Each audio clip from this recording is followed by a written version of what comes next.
2009 সালের 25 ও 26 ফেব্রুয়ারি তৎকালীন বিডিআর সদর দপ্তর পিলখানায় 57 জন সেনা কর্মকর্তাকে হত্যা করা হয়। হত্যাযজ্ঞের সঙ্গে জড়িত দেশি বিদেশি ষড়যন্ত্র, প্রকৃত ঘটনার স্বরূপ উদ্ঘাটন এবং অপরাধীদের চিহ্নিত করতে জাতীয় স্বাধীন পূর্ণাঙ্গ তদন্ত কমিশন গঠিত হয়।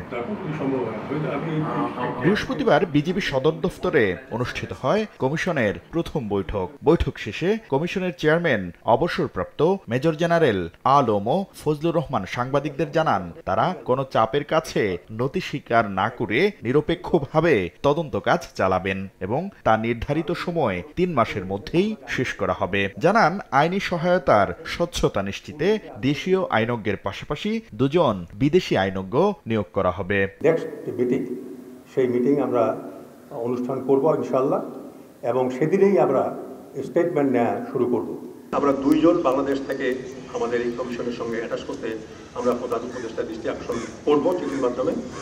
আর একটা হলো, যেহেতু বিদেশি শক্তিকে আমাদেরকে আইডেন্টিফাই করতে বলা হয়েছে, কাজে এই বিষয়টা আন্তর্জাতিক হয়ে গেছে। অতএব আমি আন্তর্জাতিক বানের বিদেশে 2 জন আইনজ্ঞ আমাদের এই কমিশনের সঙ্গে সম্পৃক্ত করার জন্য আবেদন আমরা জানাবো।